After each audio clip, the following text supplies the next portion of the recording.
कथा, शिव कथा में षष्ठी का उदय कैसे हुआ, सृष्टि कैसे बनी, थोड़ी शॉर्ट में करके बता दे। कुछ पहले बता दिया था।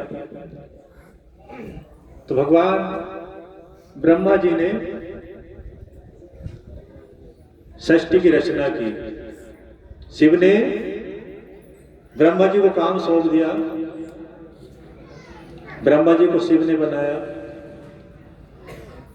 दक्षिण, अपने शरीर के दक्षिण भाग से, उत्तर भाग से विष्णु जी को बनाया और ब्रह्मा जी से कह दिया, बोले हे ब्रह्मा जी सृष्टि की रचना करो।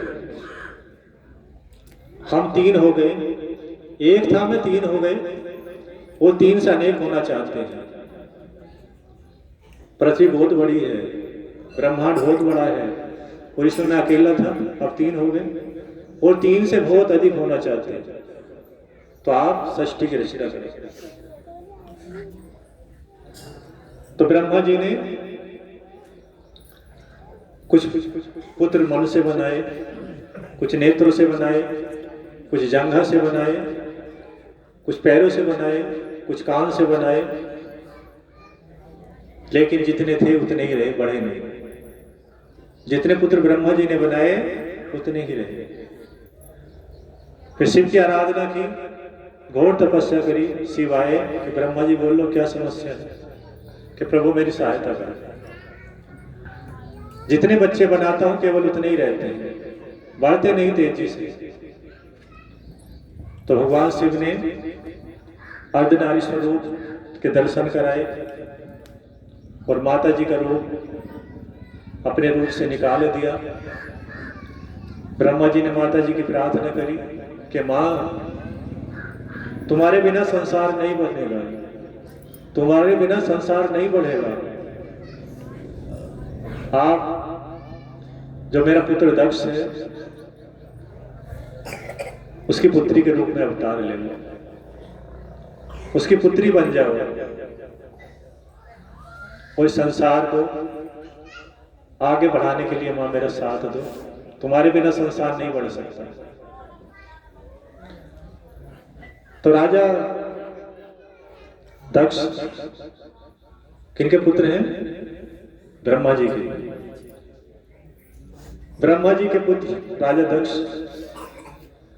उनकी पुत्री के रूप में माता सती ने अवतार लिया। शक्ति माता सती के नाम से अवतरित हुई और राजा दक्ष के 60 कन्या थी। कितनी थी? 60। 27 की शादी चंद्रमा से कर दी। कितनी? 27। और 13 कन्याओं की शादी कश्यप मुनि से कर दी। 13 की शादी कश्यप मुनि से। और जो लड़कियां बची वो सप्त ऋषियों से और ऋषियों से कर दी। 60 की शादी कर दी। माता सती बची 60 में से। तो दक्ष नहीं चाहते थे कि शिव से शादी करें। राजा दक्ष को अभिमान था थोड़ा, उन्हें ब्रह्मा जी ने और शंकर जी ने प्रजापति का पद दे दिया था। जैसे गांव में प्रधान हो ना, या प्रधानमंत्री हो देश के, तो प्रजापति के पूरे प्रजा के जितनी प्रजा बन गई है सारे पे प्रधान तुम हो। तो राजा दक्ष को ये हो गया कि शिव के पास ना तो मकान है, ना घर कोई, ना महल है, और मैं राजा हूं, प्रधान हूं प्रजा का, मेरा पद बड़ा है। तो शिव को, शिव की लीला थी, शिव की लीला से शिव को पहचान नहीं पाए। ब्रह्मा जी ने कहा, अरे पुत्र, मैंने माता जी से प्रार्थना करके माता जी का अवतार किया कराया, बहुत प्रार्थना की। जब तेरी पुत्री के रूप में सती आई तो इस सती की शादी शंकर जी से कर दी। अब राजा दक्ष ने देखा कि पिताजी की आज्ञा टाल नहीं सकते और वन शादी करने का शंकर जी से है नहीं पाल सती माता। सती की शादी शंकर जी से क्यों करूं, उनके पास कुछ वैभव तो है नहीं। लेकिन ब्रह्मा जी कह रहे कि मैंने तपस्या करके माता जी से तेरी पुत्री को भगवान जी से लिया, शक्ति का अवतार है, शिव के बिना ये किसी को वरण नहीं करेंगे, शिव के अलावा किसी से शादी नहीं करेंगे। तो ब्रह्मा जी के कहने से राजा दक्ष ने अपनी पुत्री की शादी सती जी की शंकर जी से कर दी, बिना मन के की कि पिताजी की आज्ञा के अनुसार कर रहा हूं, वैसे शिव मेरी पुत्री के योग्य नहीं है। सब देवताओं से और सबसे कहा कि पिताजी की आज्ञा के कारण शादी कर रहा हूं, लेकिन शिव ऐसे नहीं है जो मेरी फूल के समान पुत्री इतनी सुंदर राजमहल में पली और ऐसे गुजर जिनके पास मकान में नहीं, पहाड़ों पर रहते, पर्वतों कैलाश पर्वत पर रहते। तो शादी तो की दक्ष ने, लेकिन मन में दुख था, ईर्ष्या भी थी, शंकर जी की इतना आदर भी नहीं करते थे। अब एक बार इलाहाबाद में ना, प्रयागराज में, इलाहाबाद तो अब नाम बना, पहले प्रयागराज था संगम, वहां ऋषि मुनियों ने यज्ञ किया और उस यज्ञ में सभी को बुलाया। बहुत बड़ा यज्ञ था, सभी देवी देवता, नाग कन्या, किन्नर गंधर्व और सभी देविया देवता आए हुए, शिव भी आए, ब्रह्मा जी भी आए, विष्णु जी भी आए। बहुत बड़ी सभा थी, जैसे कुंभ का मेला लगता है ना। उस समय भीड़ तो इतनी नहीं थी, भगवान जी ने सृष्टि की रचना की थी, ज्यादा लंबी भीड़ नहीं थी, पर इतनी भीड़ थी कि प्रयागराज में बहुत अधिक भीड़ हो गई। और राजा दक्ष जब आए तो ये तो सबके प्रधान थे, सबसे ऊपर थे, सभी का सम्मान करते थे। गांव में प्रधान होते, प्रधान जी कह के नमस्कार करते हैं, प्रधानमंत्री जी को नमस्कार करते हैं, मुख्यमंत्री जी को नमस्कार करते हैं। तो जैसे राजा दक्ष वहां पहुंचे प्रयागराज, तो सबने नमस्कार किया, दंडवत किया कि हमारे प्रजापति आ गए, लेकिन शिव नहीं उठे, ना शिव ने नमस्कार किया। शिव पूरे ब्रह्मांड के पिता हैं, पूरे ब्रह्मांड के गुरु हैं, लेकिन राजा दक्ष अपनी बुद्धि के कारण, शिव की माया से मोहित होने के कारण शिव को पहचान नहीं पाए। और जैसे सबने प्रणाम किया हाथ जोड़कर, सब अपने स्थान से खड़े हो गए। शिव की तरफ जब देखा था राजा दक्ष ने, तो शिव बैठे हुए थे और प्रणाम भी नहीं किया। तो एक तो नाराजगी पहली थी कि शादी नहीं करना चाहते, और देखा कि नमस्कार तक नहीं कर रहे, तो राजा दक्ष को क्रोध आ गया और सभी देवताओं के सामने बोले, ब्रह्मा जी के सामने, विष्णु जी के सामने, अरे देखते हो ये मूढ़ आदमी अपने आप को कितना महान समझता है, भूत पिशाचों से घिरा रहता है, रहने के लिए मकान नहीं और नमस्कार करने तक को तैयार नहीं, उठ के मेरा सम्मान भी नहीं कर रहा है। अपनी पुत्री दी थी ब्रह्मा जी के कहने से, वरना मेरी पुत्री के लायक भी नहीं थे। शंकर जी चुप सुनते रहे। क्रोध नहीं आता भगवान जी को जल्दी, ताकतवर आदमी को जल्दी क्रोध नहीं आता, ऋषि मुनियों को भी क्रोध जल्दी नहीं आता। क्यों नहीं आता, बताओगे क्यों नहीं आता? कोई बताए कि शक्तिमान को, ऋषि मुनियों को, धर्मात्मा को या ज्यादा धर्मवान को क्रोध जल्दी क्यों नहीं आता? इसका कारण है कि छोटी नदी में बाढ़ एकदम आ जाती है, छोटा सा थोड़ा खेतों का पानी इकट्ठा हुआ और छोटी नदी उबल जाती है, लेकिन समुद्र में जल्दी बाढ़ नहीं आती। बहुत नदी मिलती है, बहुत अथाह नदी मिलती है, और जब आ जाए ना तो शहर के शहर, गांव के गांव दूर तक नष्ट कर देता है। समुद्र में बाढ़ आ जाए तो बहुत दूर तक नहीं छोड़ता। तो ऋषि मुनियों को क्रोध नहीं आता, भगवान जी को नहीं आता, लेकिन आ जाए तो सामने वाले का काम खत्म। राम नाम सत्य है, गंगा जी की जय। क्यों? अथाह शक्ति वालों को क्रोध इसलिए नहीं आता, उन्हें पता है कि हमें क्रोध आ गया तो सामने वाला खत्म हो जाएगा, इसका काम भी बढ़ जाएगा, इसके बच्चे रोएंगे, तो हमारे क्रोध के कारण इसकी हानि होगी, तो हमें क्रोध नहीं करना। तो शिव को क्रोध नहीं आया कि अगर मुझे क्रोध आ गया तो राजा दक्ष जलकर भस्म हो जाएगा। मेरा ससुर है, तो लड़की तो दी है, तो नाती भी है,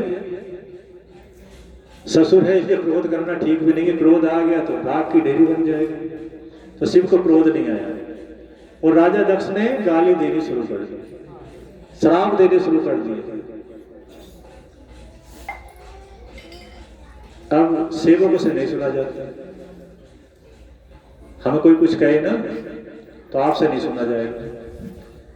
हमें कोई 20 गाली देते हम सुन लेंगे, लेकिन तुम कोशिश करोगे एक भी नहीं सुनी जाने। हमारे गुरु जी को क्यों कह रहे हैं? हम मर जाएंगे अपने गुरु जी के लिए नहीं सुनेंगे, है ना? जी गुरु जी। हमने प्रैक्टिकल भी किया है। अगर किसी ने थोड़ा कहना शुरू कर दिया, चल हटा हट इधर भाग चल, कहता तो नहीं कोई कुछ, पर हमारी तरफ कोई आए भूत भी कहे तो उस पर एकदम बहुत क्रोध करना शुरू कर दे। तो नंदी जी पास में बैठे थे। नंदी जी आग बबूला हो गए कि मेरे शंकर जी को ये गाली दिए जा रहे हैं। भले से मेरे शिव का ससुर है, पर मैं अपने शिव के लिए गाली नहीं सुनूंगा। इसने बहुत सारे श्राप दे दिए मेरे शिव को। मूढ़ है, भूतों से घिरा रहता है, शर्म नहीं है, तुझे ये पाप लगे वो लगे, बहुत सारे श्राप दे दिए। नंदी जी उठे, बोले राजा दक्ष, ये दुष्ट तो शिव को नहीं जानता, इन्हें क्रोध आ गया तो जल के राख हो जाएगा। मेरे शिव को क्या समझता है? तेरी पुत्री ने बहुत समय तपस्या की है, वो मां जगदम्बा है जो शिव के पास आई है, तो उन्हें भी नहीं जानता, अपनी पुत्री को भी नहीं जानता। हे दुष्ट, मैं तुझे श्राप देता हूं, तेरी गर्दन कट जाए, तेरा सिर नष्ट हो जाए। जिस सिर से, जिस मुख से तेने मेरे सिर को श्राप दिया है, तेरा मुख खत्म हो जाए, तेरी वाणी खत्म हो जाए, तेरा सिर खत्म हो जाए। शंकर जी चुप बैठे मुस्कुरा रहे थे कि नंदी जी को क्रोध आ गया। तू पंडित है ना, तुझे बहुत घमंड है अपनी पंडिताई में, तू मांगने वाला हो जाए, तेरे कुल के पंडित मांगने वाले हो जाए, तुम सदा गरीब बने रहो। इतने श्राप नंदी जी ने दे दिए, पंडितों को दे दिए कि तू अपनी पंडिताई पे घमंड करता है, कि शंकर जी को नीच बताता है, तो पंडित बनकर उन्हें नीच बताता है, तो तेरा पंडित धर्म, तेरी जाति का अपमान हो, तो मांगने वाला हो जाए, तेरा कुल मांगने वाला हो जाए, भीख मांगते फिरो। बहुत सारे श्राप नंदी जी ने दिए। शिव ने हाथ उठाया, अरे नंदी रुक जाओ, जितने दे दिए ना श्राप ये सारे लगेंगे, और जितने मुझे मिले एक भी नहीं लगेगा। मुझे किसी का श्राप छू नहीं सकता। जितने राजा दक्ष ने श्राप दिए हैं मुझे एक भी नहीं लगेगा। लेकिन नंदी जी, जितने तुमने दे दिए वो सारे लगेंगे। तुमने व्यर्थ में पंडितों को श्राप दे दिया। अरे एक पंडित की गलती थी, तुमने तो सारे पंडितों को श्राप दे दिया। तुम क्रोध में भूल गए। क्रोध बुद्धि को कमजोर कर देता है। तुम्हें क्रोध आया और तुम ये भूल गए मैं पंडितों को श्राप दे रहा। अब ये श्राप आगे सफल होंगे, तुम्हारे दिए हुए श्राप पंडितों को हानि पहुंचाएंगे। राजा दक्ष की गर्दन समाप्त हो जाएगी, राजा दक्ष का सिर ही खत्म हो जाएगा। प्रजापति है, शांत हो जाओ। तो नंदी जी कहते हैं, प्रभु मेरा क्रोध शांत आपके द्वारा ही हो सकता है। आप शांत होने को कह दो शांत हो जाओ, तो वरना इसे खत्म कर। इसे समाप्त करके रुकता प्रजापति है। प्रजापति की ये काम है कि मेरे शिव की निंदा करे, मेरे शिव की कोई भी बुराई करेगी तो प्रजापति है। कोई भी पति आए, मैं प्रभु तुम्हारी निंदा नहीं सुनूंगा, प्राण दे सकता हूं पर आपकी निंदा नहीं सुनूंगा। इसने हिम्मत कैसे की तुम आपकी निंदा करने की? आपका ससुर है तो आपसे बड़ा थोड़ी है। आपने सृष्टि को बनाया, ब्रह्मा जी को आपने बनाया, और ये ब्रह्मा जी का पुत्र है। ब्रह्मा जी आपके पुत्र हैं, विष्णु जी आपके पुत्र हैं, तो ये आपका पोता होया, और पोता होने के बाद दादा को कुछ का कुछ कह रहा है कि प्रभु मैं नहीं सुन सकता, पर आप शांत होने को कह रहे हो तो मैं शांत हो जाता हूं। लो मैं चुप हो गया। शिव हंसे और वहां कोलाहल इतना मच गया कि सब देवता ऋषि मुनि जितने थे सब डरने लगे कि जितने श्राप राजा दक्ष को लगे हैं, ब्राह्मणों को लगे हैं, नंदी जी ने दिए, और नंदी जी शिव के प्रिय हैं, ये सारे श्राप लगे हैं। और जितने ब्राह्मण थे सब डरने लगे कि एक के कारण हमें भी श्राप लग गए। ये राजा दक्ष की बुद्धि हो कैसी गई थी कि हमें भी श्राप दिलवा दिया। और जो ऋषि मुनि थे वो सब देख रहे थे, कुछ कह नहीं पा रहे थे। सारे देवता देख रहे थे कि राजा दक्ष को भी कुछ नहीं कह सकते और शिव को भी। शिव इतने अच्छे हैं बेचारे, हमारे शिव इतने अच्छे हैं कि थोड़ा सा भी क्रोध नहीं आया। शिव शंकर भगवान की जय, माता की जय, महाराज की जय, शिवदेव महाराज की जय। अब शिव को क्रोध आता ना तो उसी समय काम समाप्त हो जाता, लेकिन नंदी जी को क्रोध आया तो काम कुछ समय बाद समाप्त हो जाएगा। कुछ समय की प्रतीक्षा करो, अगले मंगलवार। बोल सच्ची दरबार।